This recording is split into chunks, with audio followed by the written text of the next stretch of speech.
when you take that into a situation of the marketing and the messaging that we put out, it's always kind of shocked me a little bit in our healthcare industry that we don't have more of a series as the patient leaves. And doctors do such a good job and they train their whole life to treat this situation that we send them out the door and we're kind of like, your hands are kind of washed of it in a way.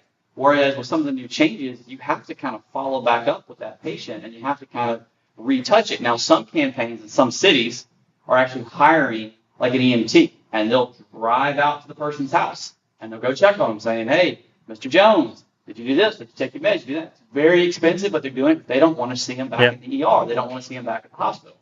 So that's my extreme case to say, as healthcare professionals, I think we could do all a really, really good job. We got in this, hey, y'all could work for insurance companies. You could work for all kinds of specialties. You're in an industry where you're helping people.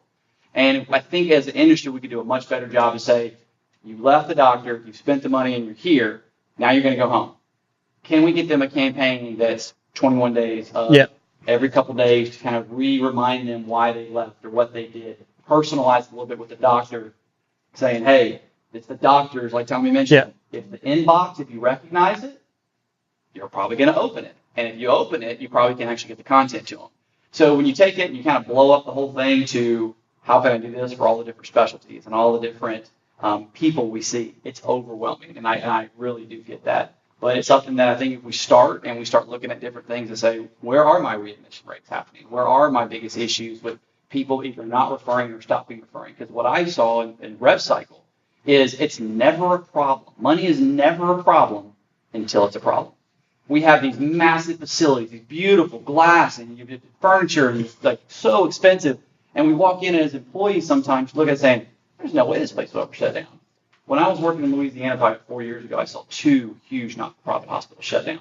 I saw people that had to drive an hour and a half from one side of East Baton Rouge Parish all the way to the other side, and a contract was given to one facility when there was 3 in the area. So they had people going to the facility that said, no, we can't see you because you're on this form of Medicare, you got to go to the other facility. So the patient experience was terrible. So it wasn't a problem until money became a problem. And I say all this to say, none of this is going to be a problem for your facilities until it becomes a problem. And when a doctor or an administrator walks in and says, hey, our admissions are low, our referrals are low, our client intakes are low, you have to stop what you're doing on your day-to-day business, which can be overwhelming. Did any of your work in rev cycle also have to deal with that piece? So a lot of y'all are going to be liaison. So if you know that whole side of the world, if you've had to experience what they have to deal with, they have to report those numbers. Well, if they report low numbers, that's when they're going to start talking to people in y'all's positions. And they say, hey, how come Dr. Jones stopped sending us 100 patients a month? So with all this to say is there's a really, really good way to set all this up in your infrastructure. And there's a way that you can build the reporting for your facility that says, this is the data that was coming to us. This is how we can track it. And just like we track money, we see money go up and we see money go down. When money goes down, we all start paying attention. So with your website traffic, your referral traffic, your MD referral for analytics, if you start seeing things trend in a way that you don't like, it catches your attention. And then if you have analytics to dive into across multiple spectrums, you can build the dashboard to say, these are the main 6 points I need to look at. I don't know what those 6 points are for your facilities or for your doctor's offices, but they're there. And y'all probably know what they are better than we do. So we'll do a quick read.